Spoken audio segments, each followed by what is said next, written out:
আবু হুরায়রা রাদিয়াল্লাহু তাআলা আনহু বলেন, রাসূল সাল্লাল্লাহু আলাইহি সাল্লাম বলেছেন, কুল্লু আমাল ইবনে আদম ইজাফুল হাসানাতু বিআশারি আমসালিহা। আদম সন্তানের সব নেকি 10 থেকে 700 বাড়িয়ে দেওয়া হয়, আরো আরো আরো। যখনই কেউ সুবহানাল্লাহ বলে, আল্লাহ তখন ফেরেশতাকে বলেন, ওর জন্য 10 নেকি লিখে দাও, বাড়াও বাড়াও বাড়াও, আরো বাড়াও। যখনই কেউ কোরআন মাজিদ তেলাওয়াত করে, তখন অক্ষর প্রতি 10 নেকি, তারপরে বলেন বাড়াও, বাড়াতেই থাকো।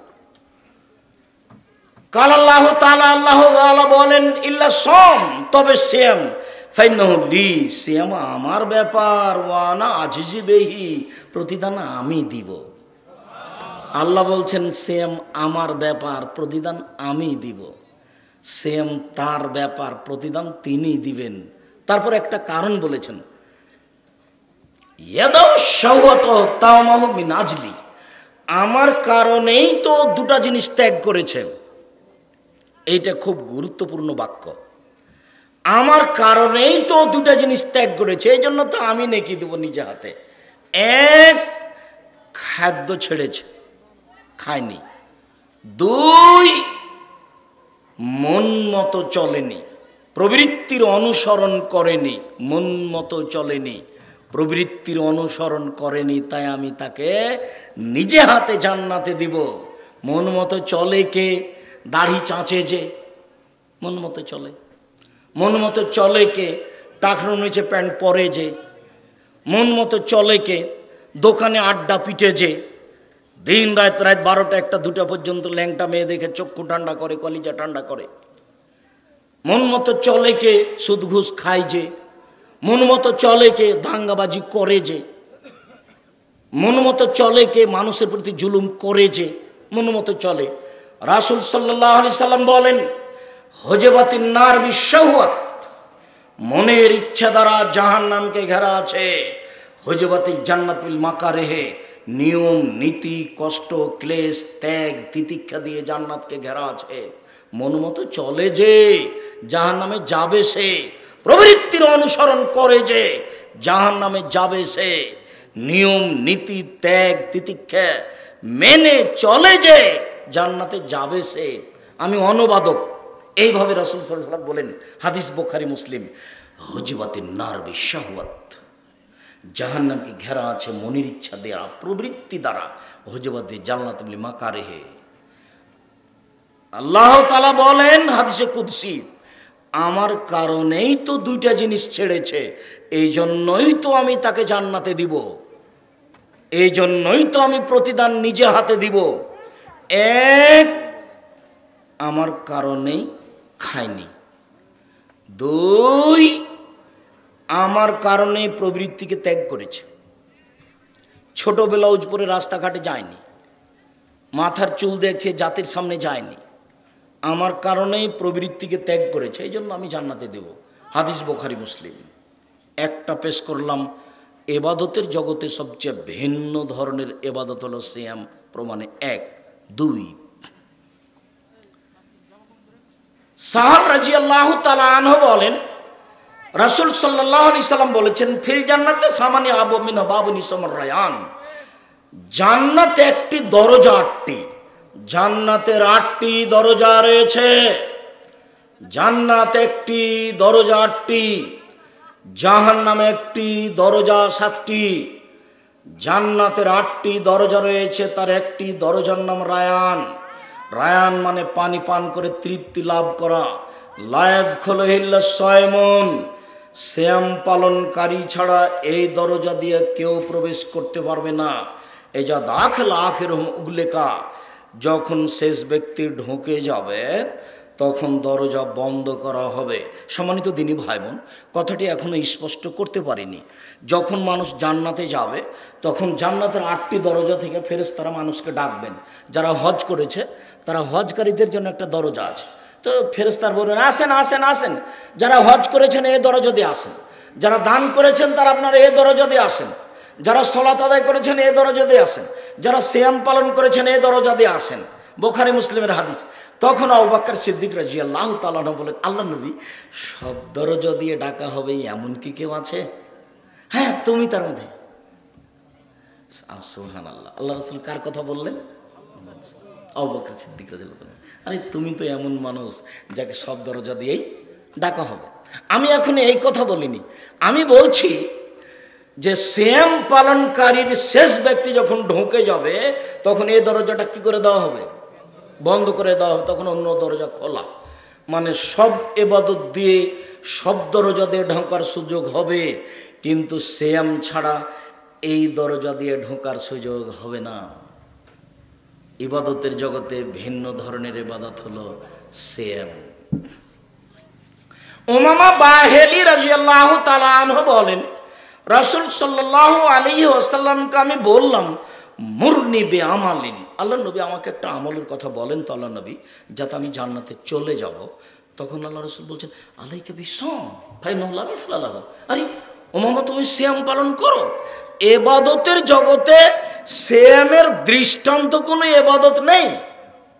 অফিরাওয়াতিন অন্য এক বর্ণনায় উমামা বাহেলি রাদিয়াল্লাহু তাআলা বলেন, মুরনি বে আমালিন, আল্লাহ নবী আমাকে একটা আমলের কথা বলেন তো আল্লাহ নবী, যাতে আমি জান্নাতে চলে যাব।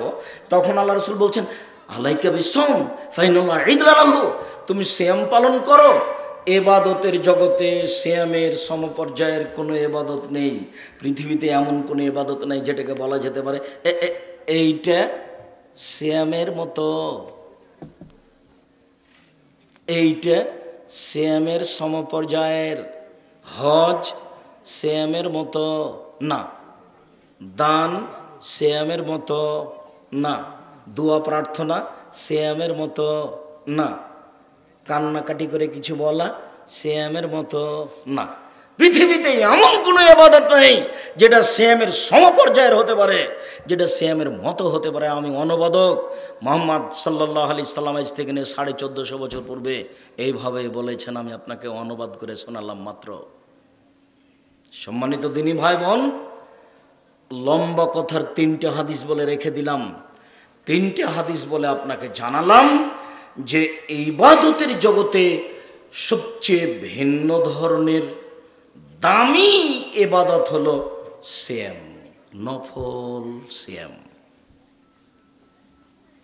আবু সাঈদ খুদরি রাদিয়াল্লাহু তাআলা আনহু বলেন, রাসূল সাল্লাল্লাহু আলাইহি ওয়াসাল্লাম বলেছেন, মান সামা ইয়াওমান ফি সাবিলিল্লাহ বা'দাল্লাহু ওয়াজহানিন নারি সাবিনা খরিফান, কেউ যদি আল্লাহকে সন্তুষ্ট করার জন্য একদিন সিয়াম থাকে, তাহলে আল্লাহ তাকে জাহান্নাম থেকে 70 বছরের পর দূরে সরিয়ে দিবেন।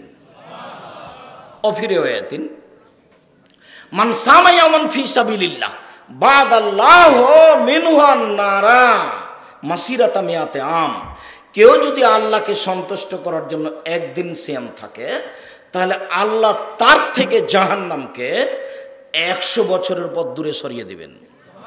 রাসূল সাল্লাল্লাহু আলাইহি সাল্লাম বলেন, মান সামা ইয়াওমান ফি সাবিলিল্লাহ জালাল্লাহু বাইনাহু ওয়া নারি খান্দাকা বাইনাস সামাই ওয়াল আরজ, কেউ যদি আল্লাহকে সন্তুষ্ট করার জন্য একদিন সিয়াম থাকে, তাহলে তার মাঝে আর জাহান্নামের মাঝে একটা গর্ত তৈরি করা হবে, যে গর্তের ব্যবধান হলো আকাশ জমিনের ব্যবধান। অর্থাৎ একদিন সিয়াম পালন করলে তাকে জাহান্নাম থেকে সরিয়ে দেওয়া হবে 500 বছরের পথ।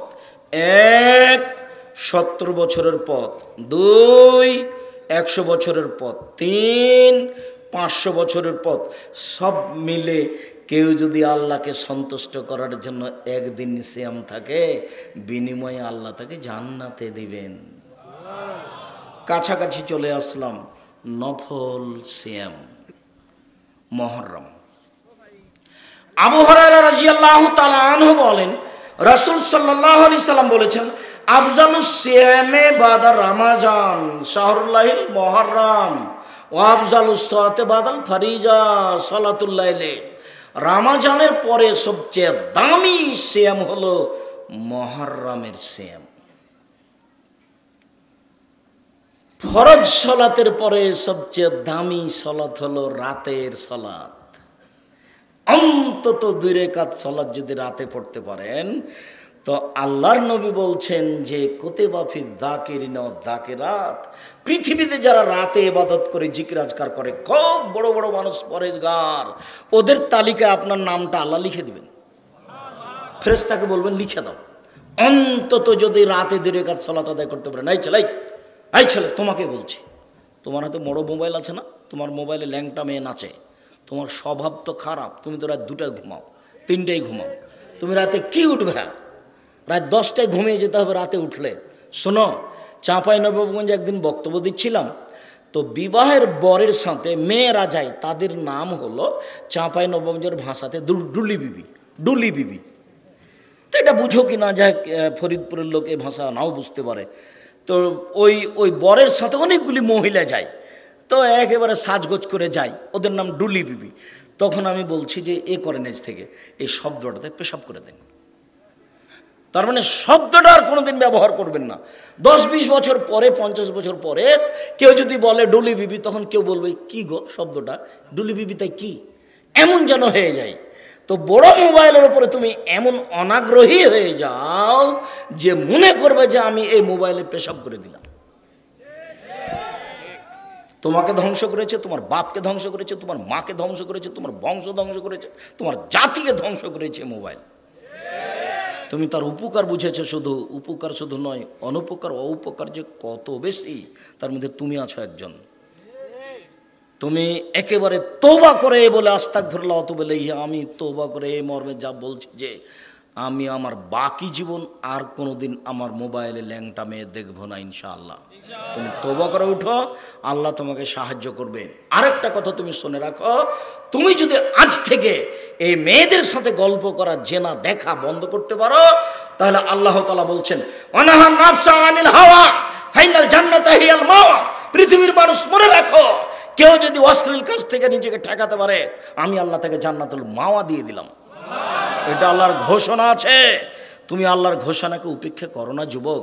দেখো, তোমাকে বলছি, তোমার বোনকে বলছি, উপস্থিত বৈঠকের মুসলিম বোন আপনাকে বলছি, এই মেয়ে, তোমাকে বলছি, তুমি একটা মেয়ে মানুষ, তোমার হাতে বড় মোবাইল থাকে, তুমি রাত 2টা-3টা পর্যন্ত জেনা দেখো, তোমার হিসাব নাই, তোমার একটু শরম হয় না, তোমার একটা লজ্জাবোধ না? এই যুবক, তোমাকে বলছি, বোকা ছেলে, তোমাকে তো বলছি, তুমি দোকানে বসে আড্ডা পিটো কেন?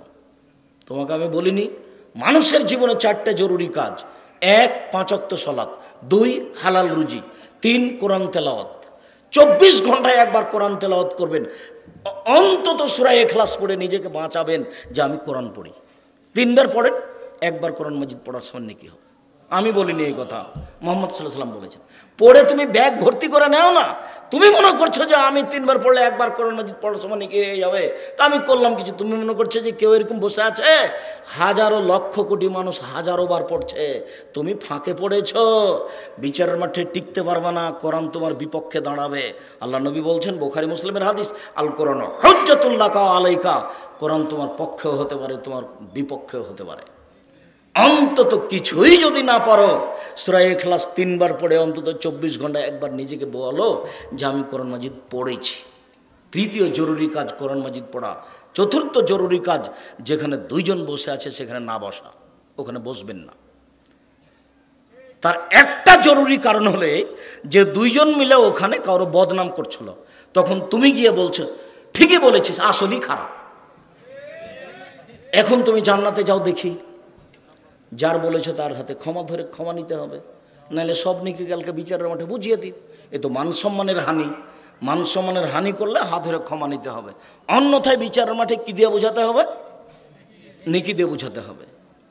অল্প কথাতেই জাহান্নামে চলে গেছে, মুখ বড় ক্ষতিকারক।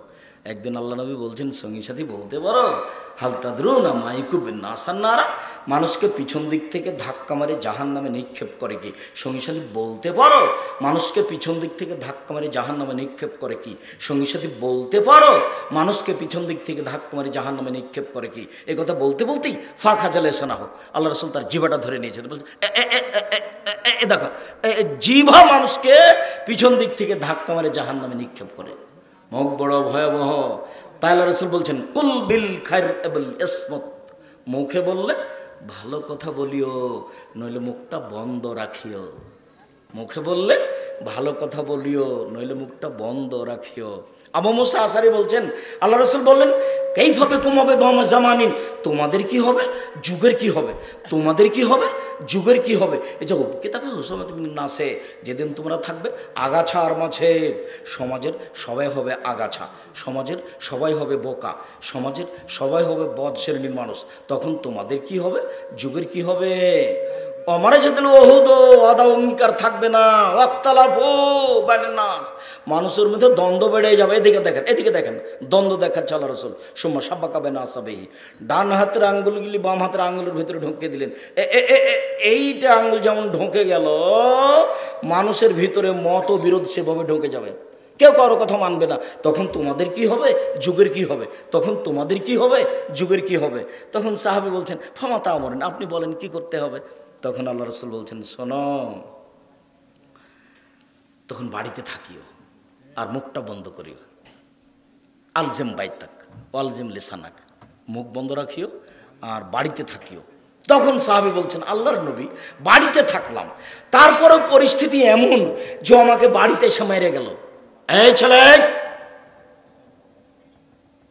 তারপরে পরিস্থিতি এমন যে ও আমাকে বাড়িতে এসে মেরে গেল, তখন কি করব। তখন আল্লাহ রাসূল বলছেন আচ্ছা ঠিক আছে, কেউ যদি তোমাকে বাড়িতে এসে মেরে যায়, তাহলে তুমি আদমের 2 ছেলের ভালোটার মতো হয়েও।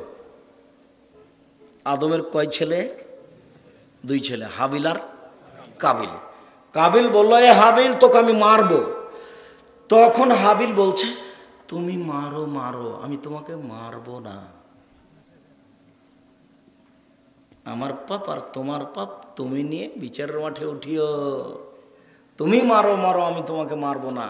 তাহলে শেষ পর্যন্ত বাক্য আল্লাহর নবী মুহাম্মদ সাল্লাল্লাহু আলাইহি ওয়াসাল্লাম বললেন যে তোমাকে কে যদি বাড়িতেও মারতে যায় তো তুমি পাল্টা মারতে যায় না। ওই সময় তো তুমি কার মতো হয়ে যাও, হাবিলের মতো হয়ে যায়, কাবিলের মতো হয় না। কি যে বুঝলেন আপনি আর আমি যে কি বুঝালাম, এত কষ্ট করে আসলাম, তারপরে সকালে যদি একটু কারোর সাথে কথায় 19-20 হয়ে যায়, আর যদি চাঁপাই নববুঝের ভাষার মতো বলেন আইসেন তো তোকে দেখাচ্ছি তোকে, তাহলে বুঝবো আপনি বক্তব্য শোনেননি।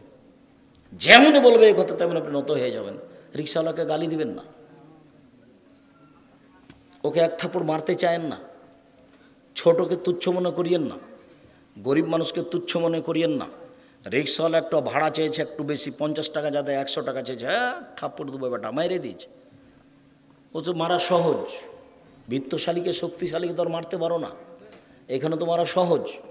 রিক্সাওয়ালাকে একটা থাপ্পড়ের বিনিময়ে তাহাজ্জুদ হারিয়ে যাবে, হজ সব কিছু হারিয়ে যাবে। সাবধান দিনী ভাই বোন, বলছিলাম সবচেয়ে উত্তম সিয়াম হলো মুহররমের সিয়াম, সবচেয়ে উত্তম সালাত হলো রাতের সালাত ফরজ ব্যতীত। আব্দুল্লাহ ইবনে আব্বাস রাদিয়াল্লাহু তাআলা আনহু বলেন আল্লাহর নবী যখন মদিনায় আসলেন তখন দেখলেন মদিনার লোকেরা মুহররমের 10 তারিখে সিয়াম থাকে। তখন সেই দিন আসার আগে প্রস্তুতি নাও, নিজের রূপ চেহারা দেখিয়ে জাতিকে ধ্বংস করে নিজেকে শিক্ষিত মনে করো না। আর তোমার বাপও যেন মনে না করে যে আমার বাপ 3 ছেলে লন্ডন চলে গেছে, 3 মাস পরে আসবে, আমি ঢাকা বিশ্ববিদ্যালয়ে ঘুরবো, তখন আমি ভালো মানুষ, তখন আমি শিক্ষিত মহিলা, আমার বাপও পরেশগার, এই হিসাব তুমি মনে করো না। ভালো হিসাব, সিদ্ধান্ত থেকে ফিরে আসতে হবে, এটাই চূড়ান্ত। এই নীতি থেকে ফিরে আসতে হবে, এটাই চিরন্ত। রাসূল সাল্লাল্লাহু আলাইহি ওয়াসাল্লামের নীতিকে উপেক্ষা করে জান্নাত কেনার যেন কেউ চেষ্টা না করে। রাসূল সাল্লাল্লাহু আলাইহি ওয়াসাল্লাম নীতি মানে যার কথাতে মানুষ চলবে, উঠবে, বসবে। রাসূল সাল্লাল্লাহু আলাইহি ওয়াসাল্লাম বলছেন আর দুনিয়া সিজনুল লিল মুমিন, দুনিয়া হচ্ছে মুমিনের জন্য কারাগার, ও জান্নাতুল লিল কাফির, আর অমুসলিম কাফেরদের জন্য হচ্ছে জান্নাত, হলো পৃথিবী হলো জান্নাত, মানে খোলামেলা থাকো খাও। তো পৃথিবী যে আমি মুমিন আমার জন্য যে কারাগার, তো কই বুঝতে পারি না। তো কি জেলা? ফরিদপুর। ফরিদপুর জেলাতে ফরিদপুর জেলে আমার বাপ আছে, আমার বাপের সাথে আমি ইচ্ছে মতো সাক্ষাৎ করতে পারি না, তার নাম কারাগার। আমার মা ইচ্ছা করলে তার সাথে একটু হাত মিলিয়ে কথা বলতে পারে না, তার নাম কারাগার। আমার ভাই বোনেরাকে সাথ করে আমার বাপ একটু দেখতে পারে না, মাথায় হাত দিতে পারে না, তার নাম কারাগার। তো আল্লাহর নবী বলছেন আমরা আছি কারাগারে। বুঝলাম না কারাগার কিভাবে হলো। শুনুন, কারাগার মানে টাকা আপনার, জুতা আপনার, দামি জুতা কিনেছেন, নিজের ইচ্ছে মতো পরতে পাবেন না, তার নাম কারাগার। ইচ্ছে মতো মানে বাম পায়েরটা আগে পরতে পাবেন না, এটা নিষেধ। কি করতে হবে? ডান পায়েরটা আগে করতে হবে, তার মানে আপনি কারাগারে আছেন। বিছানা আমার একেবারে দামি বিছানা সাজানো আছে সুন্দর করে, আপনি ইচ্ছা মতো ঘুমাতে পাবেন না। রাসূল সাল্লাল্লাহু আলাইহি সাল্লামের ইচ্ছায় ঘুমাতে হবে। আল্লাহুম্মা বিইসমে কামত ওয়াহিয়া বলে ডান কাতে ঘুমাতে হবে, তার নাম আমি কারাগারে আছি। সম্মানিত দিনী ভাই বোন, স্ত্রী আমার, বাসর ঘর সাজানো হয়েছে আমার জন্য। আমার মা সুন্দর করে বাসর ঘর সাজিয়েছে। আমি বাসর ঘরে ঢুকে স্ত্রীর গায়ে ইচ্ছে মতো হাত দিতে পাবো না, আগে মাথায় হাত দিয়ে দোয়া পড়তে হবে। আমি তার সাথে দাম্পত্য জীবনে ইচ্ছে মতো যেতে পাবো না, আগে 2 রাকাত সালাত আদায় করতে হবে, তারপরে দোয়া পড়তে হবে, বিসমিল্লাহি আল্লাহুম্মা জান্নিবনা শায়তান ও জান্নিবি শায়তান মা রাযাকতানা। তারপরে স্ত্রী মিলন। কোনো মানুষের স্বাধীনতা নাই পৃথিবীতে 1 মিনিট বেঁচে থাকার। স্বাধীনতা আর একজনের হাতে আছে, যার নাম মুহাম্মদ সাল্লাল্লাহু আলাইহি সাল্লাম। পৃথিবীর কোন মানুষের কথা চলে না, শুধুমাত্র একজন মানুষের কথা চলে, যার নাম মুহাম্মদ সাল্লাল্লাহু আলাইহি সাল্লাম। 1 গিলাস পানি পান করতে কয়টা বিধান লাগে? 5টা বিধান লাগে। 1 গিলাস পানি পান করতে যদি 5টা বিধান লাগে, এই ধর্ম কি এমনি চলে? এই ধর্ম কি আব্দুর রাজ্জাক সাহেবের কথা দিয়ে চলে? পৃথিবীর কোনো মানুষের কথা দিয়ে চলে না। যে ধর্মে 1 গিলাস পানি পান করলে 5টা বিধান লাগে। ডান হাতে ধরতে হয়, বিসমিল্লাহ বলতে হয়, বসে পান করতে হয়, 3 শ্বাসে পান করতে হয়, পান শেষে আলহামদুলিল্লাহ বলতে হয়। অবাক হতে হবে, আমি মানি না, এর জন্য সারা পৃথিবী কেউ মানে না, এই কথা নয়। আমি ইচ্ছে মতো বাম হাতে চা খাচ্ছি, এর অর্থ এই নয় যে সারা পৃথিবীর মানুষ বাম হাতে চা খায়। বাম হাতে খায় শয়তান। বাম হাতে কে খায়? শয়তান। যেই খায় সেই শয়তান, সেই শয়তানের কাজ করে। সম্মানিত উপস্থিত বৈঠকের দিনী মুসলিম বোন, আপনার সাথে আর একটা কথা আছে, কথা প্রসঙ্গে বললাম, আপনি কথা বন্ধ করুন, চুপ থাকুন। আপনার উপকারের জন্য এসেছি আমি আব্দুর রাজ্জাক বিন ইউসুফ, আপনার কিছু না কিছু উপকার করবই করবো ইনশাআল্লাহ। আপনি 1 মিনিট অপেক্ষা করুন, আপনি একটু ধৈর্যের পরিচয় দেন, কথা বলিয়েন না। আর এখানে এসেছেন মনে করেন না যে আমি তাফসির মাহফিল করতে এসেছি, ইউসুফ জুলেখার কাহিনী বলবার আপনি বাদাম খাবেন, এরকম মনে করিয়েন না। আপনি নিজেকে মানুষ মনে করেন, পশু প্রাণী মনে করিয়েন না। নিজেকে শিক্ষিতা মহিলা মনে করেন, নিজেকে অশিক্ষিতা মহিলা মনে করিয়েন না। আপনিও শান্তি পাবেন, আমরাও শান্তি পাবো, পরিবেশ সুন্দর থাকবে। শুনুন, আবু হুরায়রা রাদিয়াল্লাহু তাআলা আনহু বলেন, রাসূল সাল্লাল্লাহু আলাইহি সাল্লাম বলেছেন, সিনফানি মিন আহলিন নার লামারাহুমা, 2 শ্রেণীর মানুষ জাহান্নামে যাবে, আমি তাদের দেখিনি। মুহাম্মদ সাল্লাল্লাহু আলাইহি সাল্লাম বলেন, 2 শ্রেণীর মানুষ জাহান্নামে যাবে, আমি তাদের দেখিনি। এক কওমুন মাহুম সিয়াতুন, 1 শ্রেণীর মানুষ তাদের হাতে থাকবে লাঠি। 1 শ্রেণীর মানুষ তাদের হাতে থাকবে লাঠি, কাজনাবিল বাকারে, গাভীর লেজের মতো, কাদনাবিল বাকারে, গাভীর লেজের মতো, এদের বুনা বিহান্নাস, তাদের তারা মানুষকে মারবে, এরা জাহান্নামে যাবে। 1 শ্রেণীর প্রশাসনের হাতে এরকম লাঠি থাকে। 1 শ্রেণীর মানুষ যারা কলেজ বিশ্ববিদ্যালয়ে পড়ে তাদের হাতে এরকম লাঠি থাকে। 1 শ্রেণীর মানুষ যারা দাঙ্গাবাজি করে, ক্ষমতা দেখিয়ে জমি জায়গা দখল করে, ভালো মানুষকে জোর করে মামলা দিয়ে জেলে দিয়ে দেয়, এদের হাতে এরকম লাঠি থাকে। ফরিদপুর জেলে 20 বছর থেকে আছে, নিজেও জানে না আমি কেন জেলে, ওরও জানে না, জজও জানে না ঘটনা কি, উকিলও জানে না ঘটনা কি। যেভাবে সাজাতে বলেছে সে যে উকিল সাজিয়েছে, সাক্ষী বলছে যে আমি নিজ চোখে মারতে দেখেছি, অথচ যার নাম বলছে সে সেদিন রংপুরে ছিল, যে আমি নিজ চোখে মারতে দেখেছি। অবাক সাক্ষী। 3 শ্রেণীর মানুষ সবচেয়ে বড় অপরাধী, তার 1 শ্রেণীর মানুষ হচ্ছে শাহাদাত জুর, মিথ্যা সাক্ষী দেয়। যে পৃথিবীর সবচেয়ে বড় পাপ হলো আল ইশরাকু বিল্লাহ, আল্লাহর সাথে শিরক করা। 2য় মহাপাপ হলো হুকুকুল ওয়ালিদাইন, পিতামাতার অবাধ্য চলা। 3য় মহাপাপ হলো শাহাদাত জুরে, মিথ্যা সাক্ষী দেওয়া। সাক্ষী বলছে আমি নিজ চোখে মারতে দেখেছি, জজ তার আজীবন জেল দিয়ে দিল। এখন জানে না যে আমি ফরিদপুর জেলে কেন আছি। ওও জানে না, জজও জানে না, উকিলও জানে না, কেউ জানে না ঘটনা, এমনিতেই চলছে, আছে, যুগ যুগ ধরে পড়ে আছে। তার আহাল ছেলে মেয়ে পরিবার সব ধ্বংস হয়ে গেল। ওর শুধু সামান্য একটু সমস্যা হয়েছিল, সেই জন্য মিথ্যে মামলা দিয়ে তাকে জেলে দিয়েছে। শুনুন, মধ্যেখানে আপনাকে আর একটা কথা বলে যাচ্ছে, আপনি আমার দিনী ভাই, 1 মিনিটের জন্য দাঙ্গাবাজি করে, ক্ষমতা দেখিয়ে, জুলুমবাজি করে, আর একজনের প্রতি অন্যায় অবিচার করে বেঁচে থাকার চেষ্টা করিয়েন না। ফেরাউন ডুবে গেছে। 1700 বছর বয়স পাওয়ার পরেও ফেরাউন ডুবে গেছে। কিছু করতে চায়েন না, কারো প্রতি ক্ষমতা দেখায়েন না। মাটির মানুষ, নরম হয়ে বসবাস করিয়েন। কারোর সামনে জোরে কথা বলিয়েন না ঝাঁকি দিয়ে। ও যা বলছে, জি ভাই এটা তো আসলে এরকমই, দেখেন, জোরে কথা বলে 5 মিনিট বেঁচে থাকার চেষ্টা করিয়েন না। একদিন বয়স ছিল 40, আজকে দেখছেন 60। তার মানে কখন যে 20 পার হলে বুঝতে পারি না। তার মানে কখন মরণ চলে আসবে। দাঙ্গাবাজি করে, ক্ষমতা দেখিয়ে, জুলুমবাজি করে, অত্যাচার করে, দলীয় দাপট দেখিয়ে, মানুষের ক্ষতি করে, অসহায় মানুষের প্রতি জুলুম চালিয়ে, অসহায় মানুষের প্রতি নির্যাতন চালিয়ে 5 মিনিট বেঁচে থাকার চেষ্টা করিয়েন না। বিচারের মাঠে বিচার পরে হবে জালেমদের। আপনার বিচার যদি 1 দিন দেরি হয় তাহলে 50,000 বছর, আর যদি 3 দিন লেট হয় তাহলে 1.5 লক্ষ বছর আপনার বিচার দেরি হবে। আপনি বুঝতে পারেননি জুলুম কাকে বলে। রিক্সাওয়ালাকে 1 থাপ্পড় মেরে বাঁচার চেষ্টা করিয়েন না। রাসূল সাল্লাল্লাহু আলাইহি ওয়াসাল্লাম বলেন, 2 শ্রেণীর মানুষরা জাহান্নামে যাবে, আমি তাদের দেখিনি। 2 শ্রেণীর মানুষরা জাহান্নামে যাবে, আমি তাদের দেখিনি।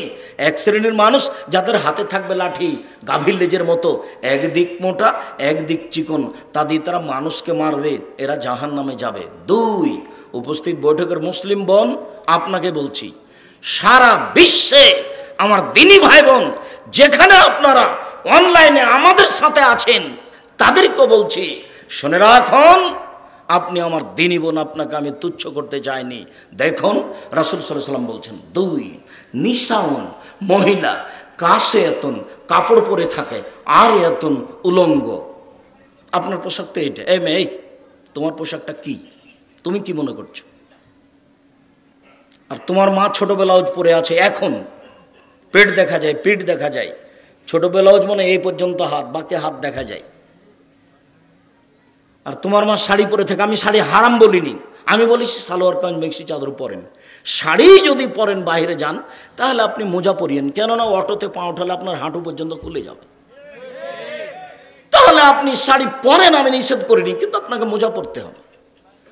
আপনি বড় হাতওয়ালা জামা পরেন, আপনি কি দেখাতে যাচ্ছেন? আমি বলিনি, আমি অনুবাদক। মনে হচ্ছে যে আপনাকে দেখে দেখে বলছেন। এই মেয়ে শোনো, তোমাকে বলছে, মনে হচ্ছে যে আল্লাহ রাসূল তোমাকে দেখে দেখে বলছেন। তিনি বলছেন, নিসাউন, মহিলা, কাসে আতুন, কাপড় পরে থাকে, আর আতুন, উলঙ্গ, মমিলাতুন, তারা নিজের দিকে পুরুষকে আকৃষ্ট করে, মায়লাতুন, তারা নিজেরা আকৃষ্ট হয়। তারা যখন রাস্তায় হাঁটে তখন সবাই দেখতে চায়, পুরুষ তার দিকে আকৃষ্ট হয়েছে, ও নিজেও পুরুষের দিকে আকৃষ্ট হয়। মানে দেখবেন যখন রাস্তায় চলে তখন কেন জানি কেমন কেমন করে, কেমন যেন আনছান আনছান করে। একবার রাস্তার ডান দিকে যায়, একবার রাস্তার বাম দিকে যায়, একবার হাত হিলায়, একবার মুখ নাড়ে, এইভাবে করে। লাইভ খোলাল জান্নাত, এরা জান্নাতে যাবে না। জান্নাতে তো যাবে না, যাবেই না। ওলাই যেদিনা রিহাহা, জান্নাতের গন্ধ পাবে না। ফাইনাল রিহালা তুজাদু মিন মাসিরাতি কাদা কাদা, যে জান্নাতের গন্ধ 1 বছরের দূরত্ব পথ থেকে পাওয়া যায়, সেই গন্ধ পাবে না। অতএব উপস্থিত বৈঠকের মুসলিম বোন, আপনাকে অনুরোধ জানিয়ে যাচ্ছি, নিজেকে সংশোধন করার চেষ্টা করুন। মরণ একদিন হবেই। ক্ষমতা দেখিয়ে বেঁচে থাকার চেষ্টা করিয়েন না। ফেরাউন ডুবে গেছে, আমারও একদিন ধ্বংস হওয়ার সময় চলে আসবে, তখন কেউ আমাকে রক্ষা করতে পারবে না। অতএব শ্বাস বন্ধ হওয়ার আগেই সংশোধন হওয়া ভালো। হাত থেকে ঢেল ছুটে গেলে যেমন ঢেল ধরা যায় না, হাত থেকে ঢেল ছুটে গেলে যেমন ঢেল ধরা যায় না, শ্বাস বন্ধ হয়ে গেলে তেমন কোনো প্রতিকার করা যায় না। অতএব শ্বাস বন্ধ হওয়ার পূর্বে আপনাকে আমি অনুরোধ জানাচ্ছি নিজের প্রতিকার করা।